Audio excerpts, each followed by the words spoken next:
Dorcas was nearly 10, and therefore nearly grown up now. This must have been what Mother meant when she bent down to kiss her little girl in bed last night, saying she was going out for a meeting at friend Curtis's house, hoping to be back in an hour or two. But if not, here Dorcas remembered that her mother's eyes had filled with tears. She left that sentence unfinished, adding only, "Anyway, and now I can trust thee, Dorcas, to be a little mother to the little ones whilst I am away." I'll always remember those words. When my mum read them to me when I was a child, her voice used to wobble on those lines. They're from the beginning of the Children of Reading meeting, a story set in the 1660s when Quakerism was illegal.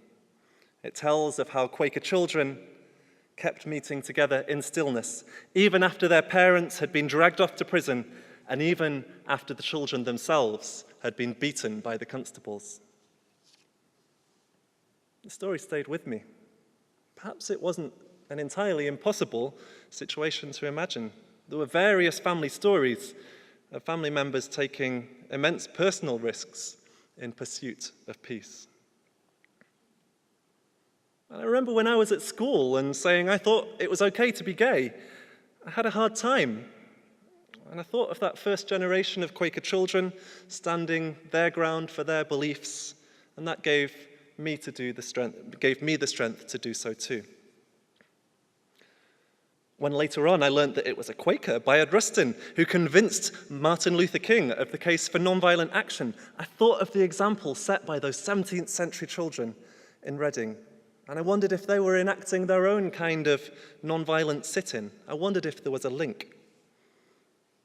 And when I learned that it was a one-time staff member of my current employer, Quaker Peace and Social Witness, who coined the phrase prisoners of conscience in the course of co-founding Amnesty International, I wondered whether he had the parents of Reading meeting in the back of his mind. It was through these stories and others that I inherited an understanding of the Quakers as a movement for peace at prayer, and then, of course, in action.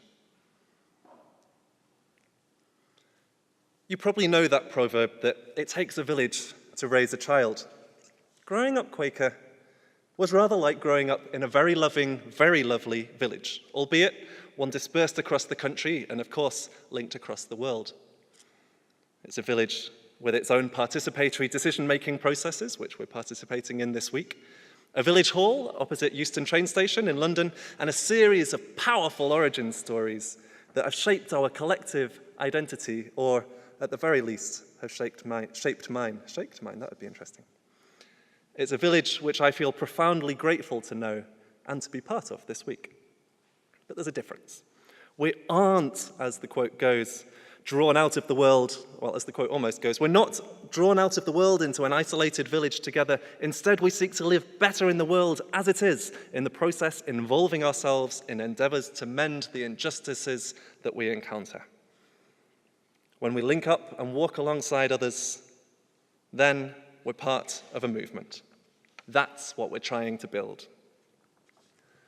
It's worth tackling one question early on. When I talk about movement building, am I talking about strengthening the structures of the Quaker village or supporting the wider movement for peace and equality? Well, some very clear light was shed on this fairly recently by a straight-talking ally in the migrants' rights movement, who said to me straight out that she was only even interested in working with the Quakers if we brought something to the table, if we had the ability to act. What I took from that was that we have to invest in our structures, our relationships, our communal journey as a community of faith if we are to be in any way useful to anybody else. But being useful to others is a large element of the point. Building the peaceable kingdom is a bigger job than maintaining a cozy village. It can be done only with others in movements for change. And I've seen movements work miracles by making what at first seemed impossible seem in hindsight inevitable. That is the mystery of a movement at its best. This isn't the first time that Yearly Meeting has considered the question of movement building. 25 years ago, Margaret Heathfield offered a definition of a movement in her Swarthmore Lecture. She described a movement as open, stimulating, supportive, and perhaps rather flexible around the edges. She contrasted it to a closed group, which has strict rules, lines of authority, procedure for who will speak for the group, and so on. The Society of Friends was a revolutionary movement in our foundations, seeking to grow as fast and as far as possible in pursuit of a radically different way of being. Our detractors called us sowers of sedition, subverters of the laws, turners of the world upside down. In the centuries that followed, in part as a legacy of this persecution, Friends became a more inward-looking, more insular, closed group. And from the 20th century onwards, the liberal Quakerism of today developed alongside and as part of the peace movement. Margaret Heathfield finished her lecture with a memorable image that by 1994 we rather resembled a double-headed push-me-pull-you creature trying to be both an open movement and a closed group at once. An organization that pulls in two directions at once is in stasis. A movement organization is one that knows where it's going and moves there together with others. With regret, I do recognize Margaret Heathfield's characterization, but I also think it's something that we have the power to change. In A-level politics, we were taught that power is the ability to make something happen that wouldn't have happened otherwise. So by extension, perhaps people power is the ability to make things happen that only comes when we join together. The Greek root for power is dynamis, movement. So a movement is a thing which shifts power from one place to another. And I know some friends will be uncomfortable with the language of power. People have asked before why we can't simply love each other. And the same question was asked to Martin Luther King, who gave, I wrote a much quoted reply, so well quoted that it's been quoted this week already. What is needed is a realization that power without love is reckless and abusive, and love without power is sentimental and anemic. Power at its best is love implementing the demands of justice. In a faith context, I think there are at least three ways to think about people power. Power from within, power between people, and power from below. And I discovered these in exactly the reverse order.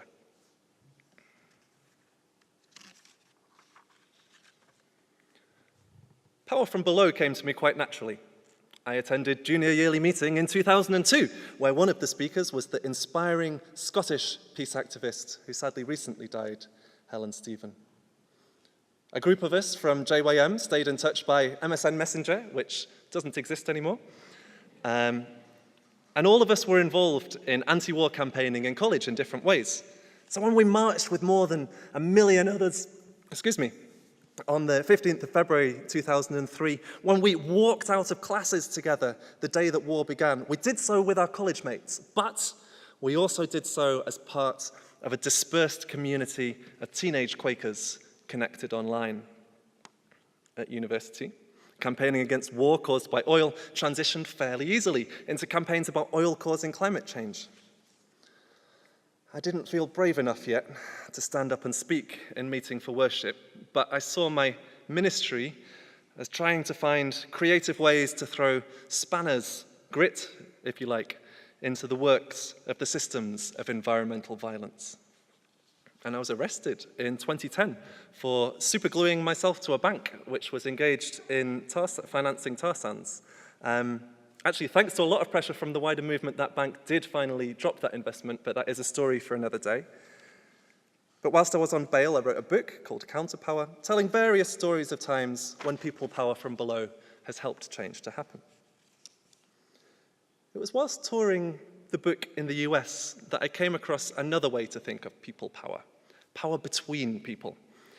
It was during the last days of the Occupy movement, and many of the participants were returning from their city centre encampments to organise in their communities and their workplaces, building common cause with the people most to gain from an economic transformation, but who might see a city centre protest as not for them.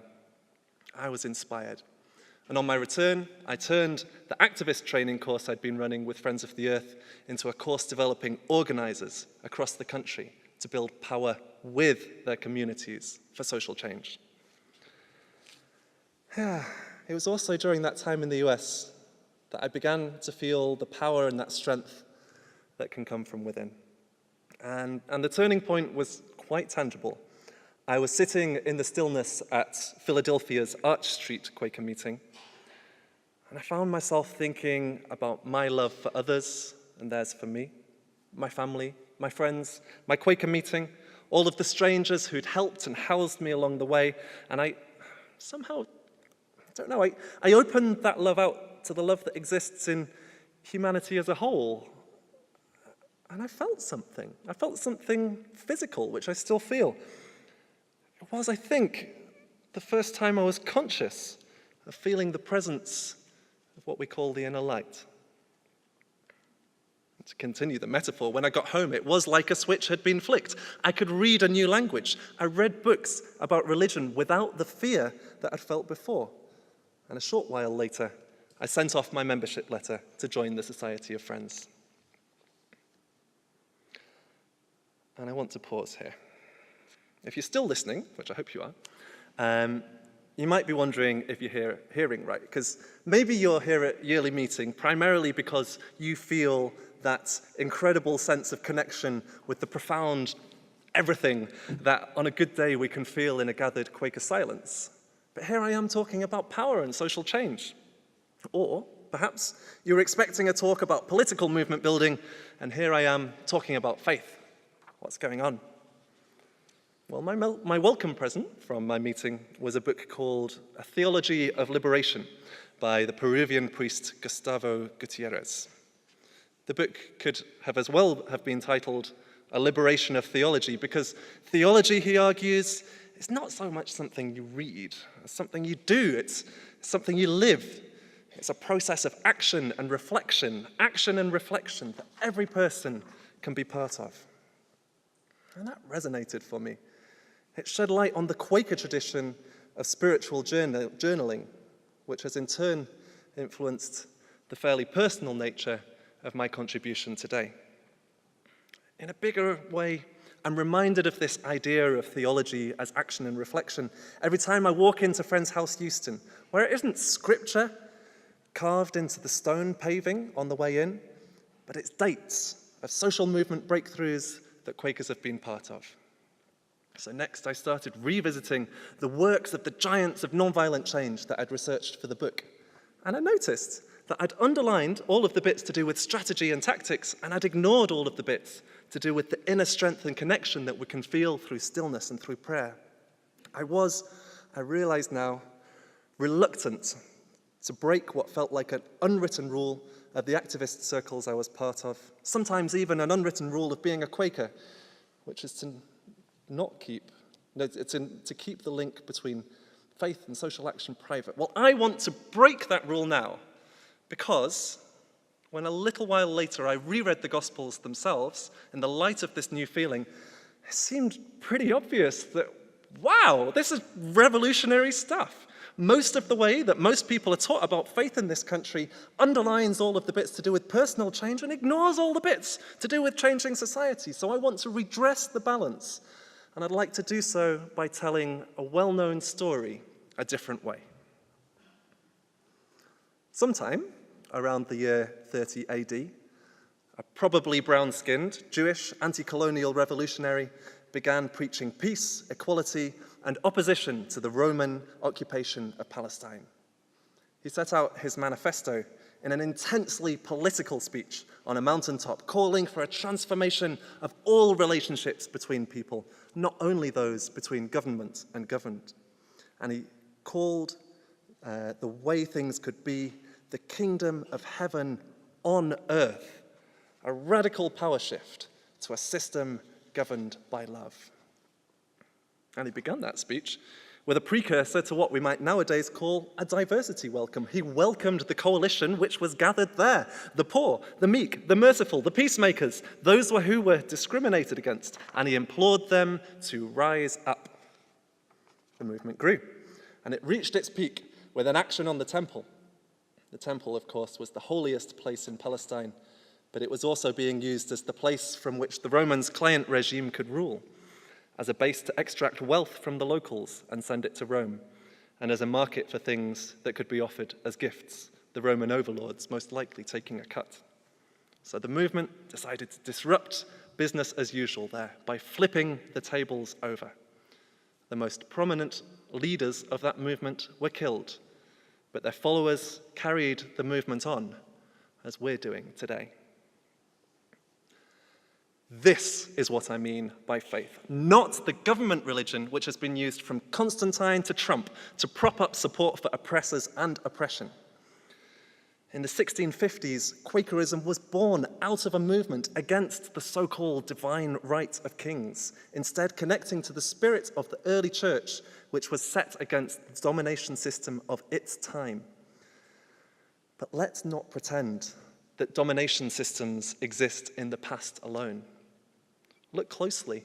Much of the patriarchy, the militarism, and the racism of the Roman Empire is still reflected today. And that's what I understand Quakerism, at least Quakerism at its best, to stand against.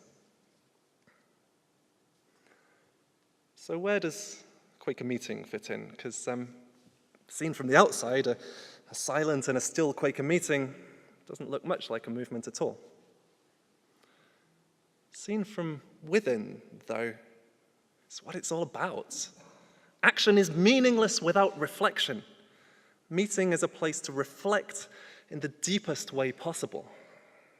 It's not a place to close our eyes to the problems of the world. Instead, in the stillness, we can wake up, we can see the world as it is, and we can seek to know what it is that we each feel able to do. And I'll never put it better than Helen Stephen, who wrote back in 2005, I love this quote, "I wonder if we really know how dangerous meeting for worship really is. By making ourselves open to the workings of the Spirit, this may lead us in directions we never dreamed of." For some people, like Helen, that's meant risking our liberty in daring acts. In her case, that involved, amongst many other actions, physically paddling a canoe into the way of a nuclear submarine. For most friends, though, most of the time, myself included, it means trying to follow the inner guide in our daily life, in our families, in our relationships, in our communities.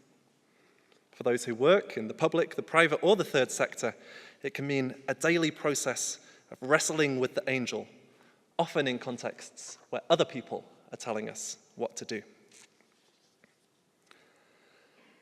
That's why maintaining our meetings is part of building our movement. Making our meetings truly inclusive and welcoming to all is centrally important to movement building. Going to area meeting, doing the minutes, preparing the flowers, getting to know one another in the things that are eternal is part of movement building, because in showing love and care for every person, we are upholding the spirit and community that supports us to take action for change.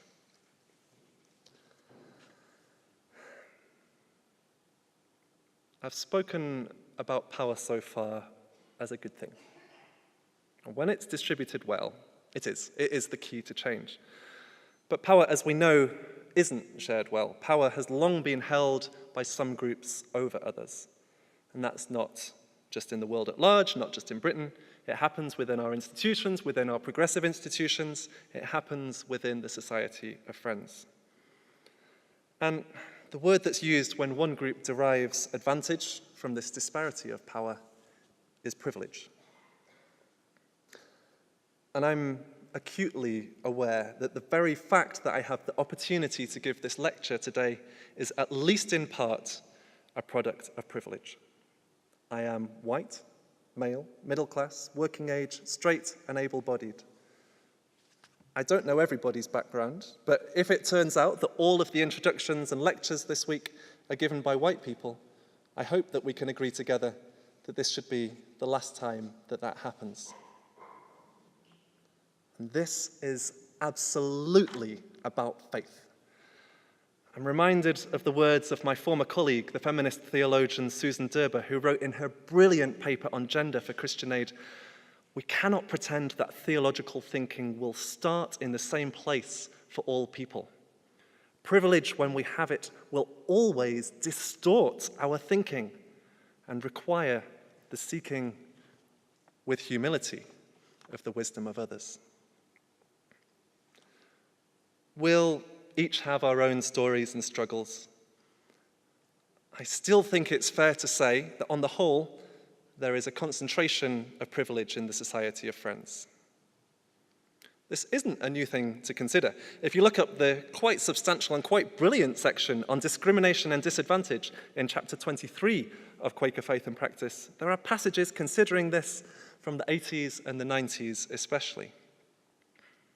So it's in the text, but it still disrupts the script of the stories that shape my Quaker identity and probably shape Quaker identity more broadly. Because I learnt to understand Quakers through tales while we've been the persecuted minority, the plucky rebels on the right side of history, who've been challenging elite power since whoever it was refused to remove their hat for the king. The names of our committees, Meeting for Sufferings in particular, reinforce these stories. Even the stories about the most powerful Quakers, I'm thinking here about William Penn founding Pennsylvania or the Cadburys setting up Bourneville, they all come with a prologue where they did what they did in part because of the discrimination that Quakers faced. Well, in the 21st century, it's different. But our history, I think, lays upon us an extra duty of solidarity with those who are most acutely discriminated against today. And originally, at this point, I'd planned to return to the example of Jesus overturning the tables at the temple as the finale to his campaign of resistance. Because whenever I've read that passage, I've thought of protests against fossil fuel installations or arms fairs, and I've thought, yeah, I'd have been there with the disciples, shaking things up. But then, after feedback from friends and colleagues, a much more uncomfortable idea occurred. What if, in the context of the unearned benefits that flow from privilege, I'm more like one of the stallholders at the temple than the activists that disrupted it? Maybe I was part of the movement. Maybe I was there at the rallies and I smiled when Jesus blessed the peacemakers because he was talking about me. But maybe I had to work. Maybe my family derived its income in part from the privilege of having a table in the vicinity of the temple. What would my reaction have been if this spiritual teacher, this revolutionary leader that I admired so much, accused me of being a moving part in the systems of injustice? Would I have been angry? Would I have had the courage to use my privilege as an ally or even an accomplice in the dismantling of imperial power? Maybe I'd have lain awake in bed that night, thinking over the day's events and then to the past few years. Perhaps I'd have thought back to that moment on that mountain when I was taught that our movement must begin by noticing the planks in our own eyes before removing the specks from the eyes of others. Perhaps it was a fellow stallholder who was told that to have treasure in the kingdom of heaven, he must give all of his possessions to the poor. And then perhaps I sat bolt upright in bed with a thought that wouldn't leave my mind. Maybe Jesus was talking about my privilege when he said that it's easier for a camel to go through the eye of a needle than for a rich man to enter the kingdom of heaven.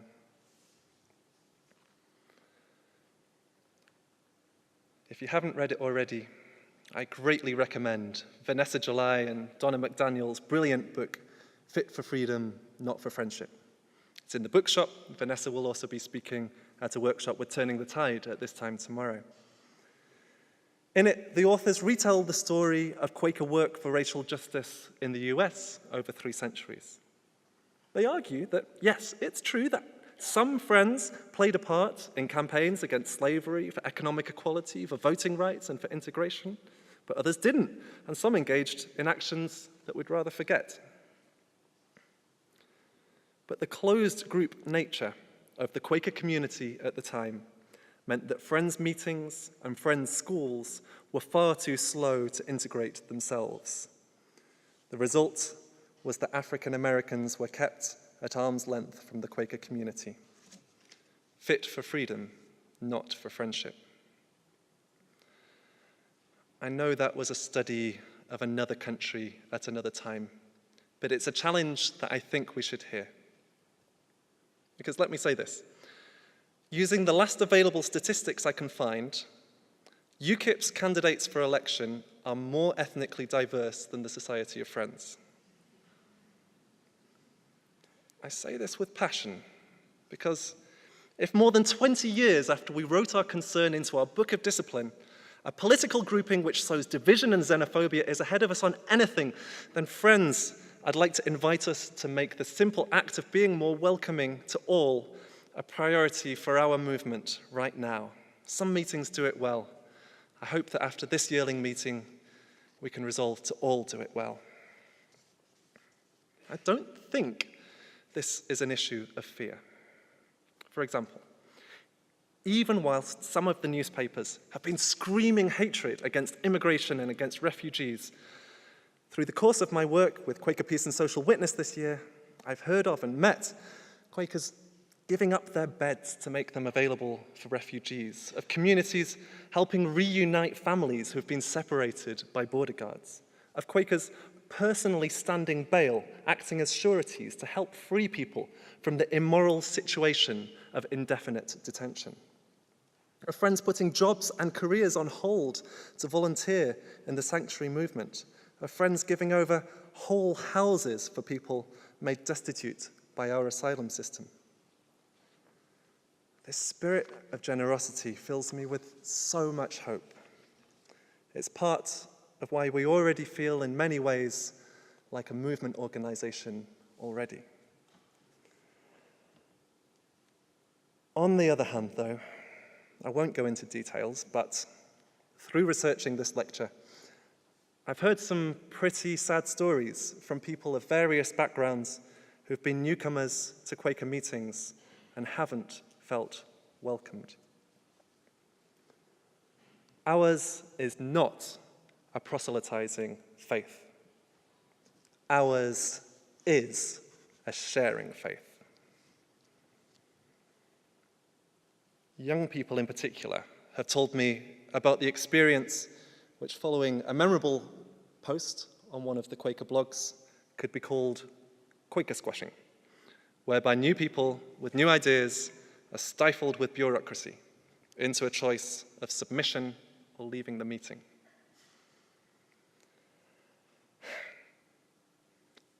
I don't think this is about a focus on outreach as such, so much as inner inreach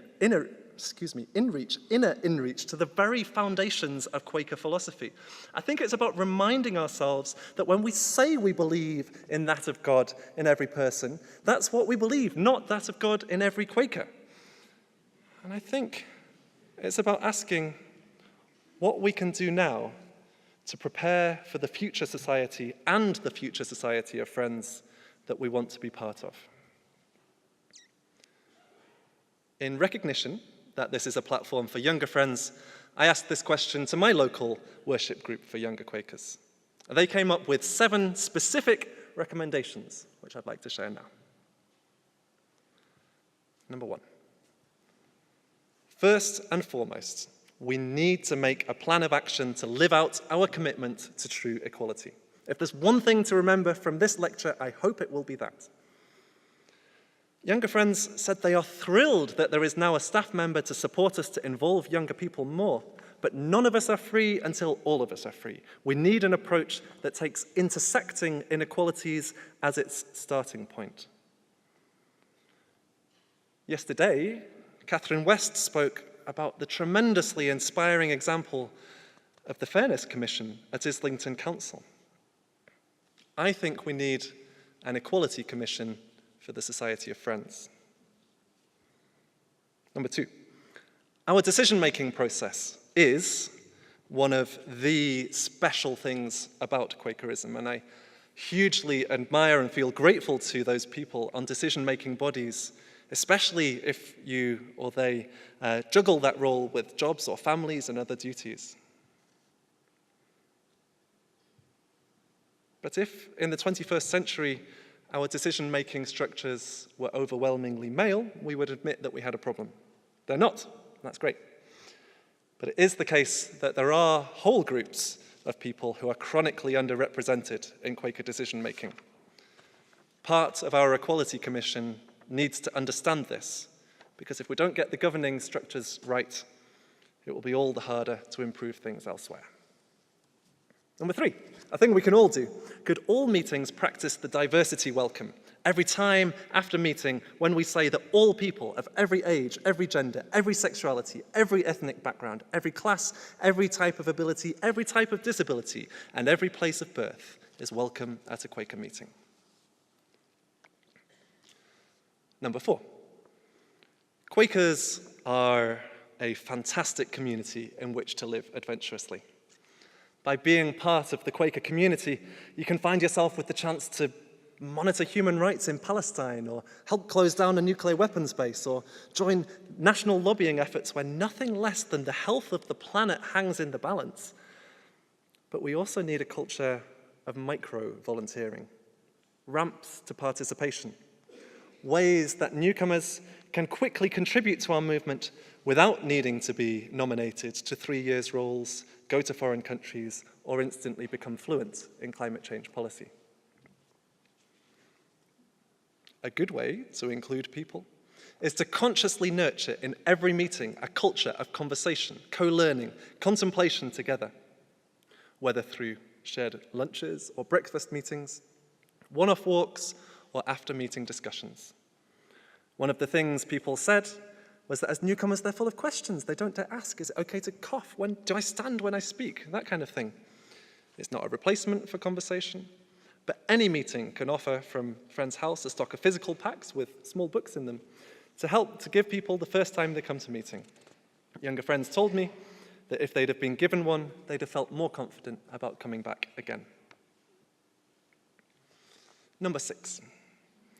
Successful bigger groups are formed of successful smaller groups. In grassroots movements, we often call them affinity groups.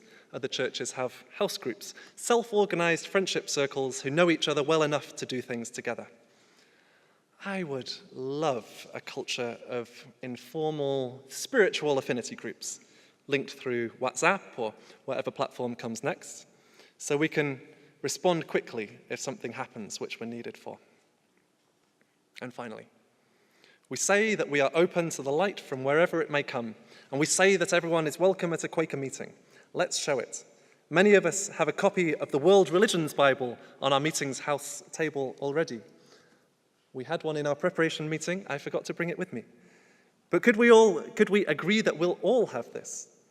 And even if we don't decide that, and you just do it in your meeting, don't just leave it there. Read it, organize an open discussion about it, and invite people to it. Take a photo, tweet it. Find your way to show that if the Spirit is in every person, then the Quaker community is by definition open to all. I'd like to add just one more, if you'll allow me. It relates to our ongoing conversations about eldership and oversight. I'd love to see this role being not only about providing spiritual nurture and pastoral support, but also the meeting's relationship with the wider community, about linking the community with community groups, asking what support the meeting can provide, maybe asking people, inviting people to hold their public meetings on Sunday afternoons. A person who can ensure that if your meeting has a new economy reading group or a sustainability group, or if you decide to become a sanctuary meeting, and I hope you will, that you are doing that with and alongside your community, rather than being separated by the meeting house wall. And I do know that it's difficult to fill roles already, but shared with others, I really believe that it's an aspect of the role that many socially orientated younger friends in meetings would jump at wanting to do. I'll conclude in a moment. And I want to return to the beginning, because I began this lecture with the story of the children of Reading meeting, whose parents were imprisoned but who carried meeting anyway. Before I finish, I want to tell you what happens at the end. And I'll read from the version by Lucy Violet Hodgkin, published 100 years ago this year, which was read to me. And meanwhile, through those long months that the children kept meeting each week, the fathers and the mothers prayed for their absent children.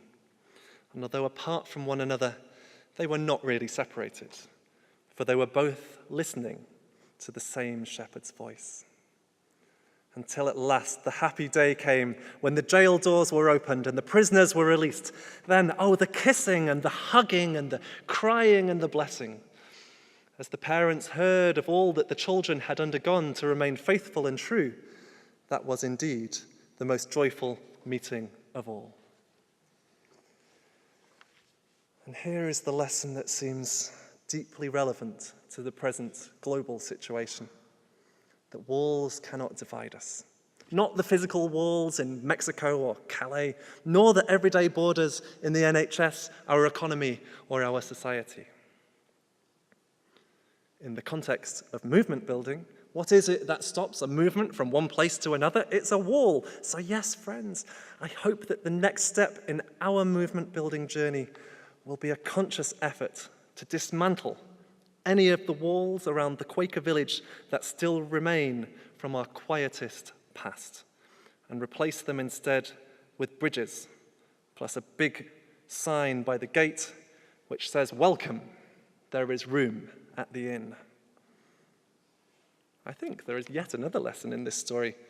To the children of yearly meeting, in which I would include myself, it says, yes, we will keep our meetings in the spirit in which we have inherited, but sometimes we're going to do it in our own way.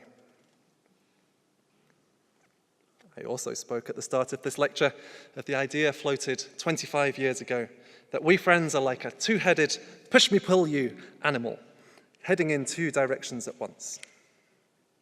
Well, that's another division that I hope that we can leave behind at this gathering, and agree that action and reflection go together as the core ingredients of everyday theology. And it reminds me of that poster that graces the wall of many of our meeting houses, of the two mules pulling in different directions before agreeing to work together. Cooperation is better than conflict, it says. It was written as a fable for the nations. I think it could be a fable for the Society of Friends.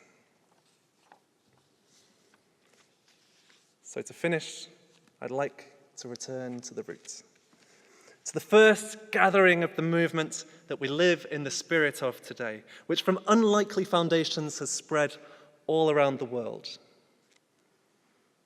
There's a Palestinian writer called Elias Chacour. Until recently, he had the job of Archbishop of modern-day Galilee. He suggests that in Aramaic, the word usually translated in the Bible as blessed isn't some passive term. It means to set yourself on the right way for the right goal, to turn around, to become righteous. So, to finish this contribution, I want to quote back an idea of how the opening words of the speech on that mountaintop nearly 2,000 years ago might have been heard at the time. Rise up and take action, you who are poor in spirit. Heaven is yours. Rise up and take action, you mourners. Comfort will come to you. Rise up and take action, you meek. The world is your inheritance. Rise up and take action, you who hunger and thirst for justice. You will be satisfied. Rise up and take action, you who are merciful, and mercy shall be yours. Rise up and take action, you who are pure in heart and see God. Rise up and take action, you peacemakers. You are God's children. Rise up and take action, you who are persecuted for doing right. Heaven is yours.